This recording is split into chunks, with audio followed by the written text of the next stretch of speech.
Hare Krishna devotees, welcome to Shloka Day. Today's Shloka is Shloka number 15 of chapter 18. Sharirvang manobhiryat शरीरवान् मनोभिर्यत् karma prarabhate naraha कर्म प्रारभते नरः nyayam va viparitam va न्यायं वा विपरीतं वा panchaite tasya hetavah. पञ्चैते तस्य हेतवः. Word for word meaning translation and purport by His Divine Grace Srila A.C. Bhaktivedanta Swami Prabhupada, Srila Prabhupada ki Jai. Jai. Sharira or Sharira, Sharira, by the body. by the body. Vak, Walk, speech. speech. Manobhihi, मनोभिः, and mind.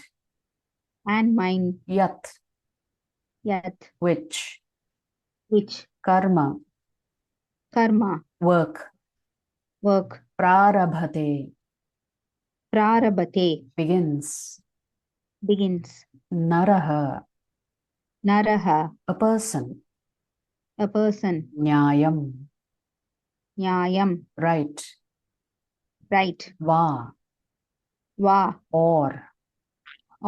Viparitam, viparitam, the opposite. the opposite. Va, Va, or. Pancha, pancha, five.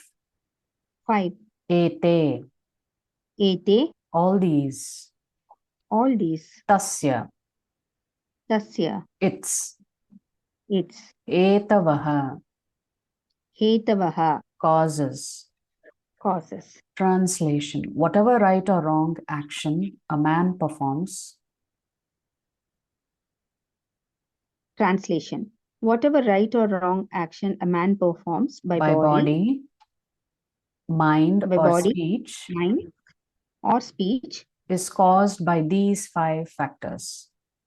is caused by these 5 factors.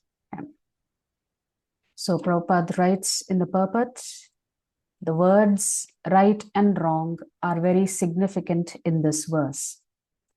Right work is work done in terms of the prescribed directions in the scriptures. And wrong work is work done against the principles of the scriptural injunctions. But whatever is done requires these 5 factors for its complete performance. So as we discussed yesterday, both right and wrong, ultimately the Lord has to sanction. Of course, the Lord is pleased when we do as per the Vedic scriptures and very displeased when we violate the Vedic scriptures. But even when we violate the Vedic scriptures, the Lord only has to give you that freedom to violate it.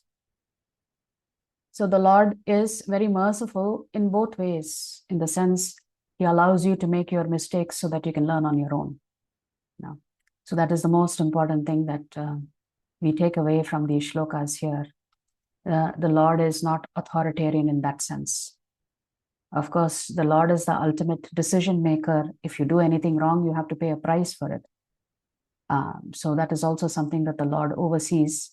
But still, the Lord gives you that little bit of freedom that you have earned or you have, with which you can take your decisions, right or wrong. From another parampara, the 3 kinds of actions are kayik, those performed with the body, vachik, those performed by speech, and manasik, those performed by the mind. So in each of these categories, whether we do virtuous or sinful acts, the 5 causes mentioned in the previous verse are responsible. Due to the ego, we think of ourselves as the doers of our actions. I achieved this. I accomplished that. I will do this. These are statements we make under the illusion of being the doer. Shri Krishna's purpose in revealing this knowledge is to annihilate the soul's pride of doership. Thus, he states that those who see the soul only as the contributory factor for action do not see things as they truly are. So it's that sense of false ego that makes you think that you worked hard and therefore you got the results. Yeah. Or you did this and therefore you were successful. In the sense, the Lord is reminding us, without Him, nothing is possible. Without His grace, nothing is possible. If the soul were not granted a body by God, it could not have done anything at all. Further, if the body were not energized by God, it could still have done nothing. The Kenopanishad states, Yadva chana bhyuditam yena vag bhyudyatye. Brahman cannot be described by the voice. By its inspiration, the voice gets the power to speak. Yanmanasa namanute yena hurmano matam. Brahman cannot be understood by the mind and intellect. By its power, the mind and intellect work. Yat chakshusha na pashyati yena chakshumshi pashyati. Brahman cannot be seen with the eyes. By its inspiration, the eyes see. Yat shrotrena na shrinati yena shrotramidam shrutam.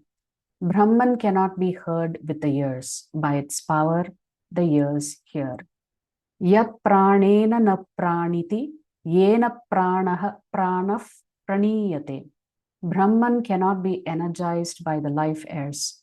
By its inspiration, the life airs function. So Brahman here is referencing to the supersoul. So essentially, without the presence of the supersoul, we can't do anything. Your food itself cannot digest without the supersoul's presence. This does not mean that the soul has no role in performing karmas. It is like the driver in the car who controls the steering wheel of the car and decides where to turn it and at what speed to drive. Similarly, the soul too governs the actions of the body, mind, and intellect, but it should not claim credit for any action for itself. If we see ourselves to be the sole cause of action, then we want to be the enjoyers of our actions as well. So that is an important point. If we think we are the only doers, then it puts you in a position where you want to enjoy everything that you do. When you recognize that all efforts that you put in, unless it is sanctioned by the Lord, then you are in the proper level of consciousness where you understand if the Lord had not showered His mercy on you, you would not have achieved what you wanted to. But when we free ourselves from the pride of doership and ascribe the credit of our efforts to the grace of God and the tools provided by Him, then we also realize that we are not the enjoyers of our actions, and all actions are meant for His pleasure. As explained in the next verse, this understanding helps us to dedicate to Him every act of sacrifice, charity, and penance, and perform these with devotion. So, of course, here, that any accomplishment you have is because of the grace of the Lord. Then you can say, if anybody does anything terribly wrong, do we give the credit to the Lord? That question could come as a result of understanding the shloka. No, that person is solely responsible for his desire and activities. But he could not have performed those negative things also unless the Lord sanctioned it. So the next question will arise, why did the Lord sanction it? Well, because the Lord has given you free will and He will not interfere with that free will. But if you misuse that free will, He will punish you. So in the sense, you can tell the child so many times, don't do this, it's not good for you.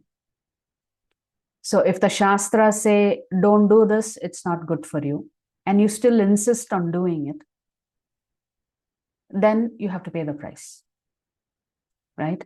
So if you are a parent, you can understand this principle very, very well. Especially when children get really adamant that they want something. Even though you know and you're trying to tell them it's not good for them, sometimes they just become adamant. And you cave in as a parent. Of course, the Lord is not caving in. He's given you that freedom, so he'll not interfere with that freedom, right? So maybe this is a lesson for us as well as parents. There has got to be a fine balance between everything that we do, even as it relates to our relationship with our family members and especially with our children. So this is an important point, whether it's a right action or a wrong action. All these 5 factors that the Lord mentioned in Sloka 14 together contribute to the results. But ultimately, the Lord will say, the super soul is the final sayer in all of this. Ultimately, because without the sanction, we can't do anything. Essentially saying, we have a little bit of freedom, but we are not completely independent of the Lord. Right? That's the essence of the shloka. If you like our videos, please subscribe to our channel and turn on the bell notification. If you'd like to join our classes every day, please check the details in the description section of this video. We look forward to serving you.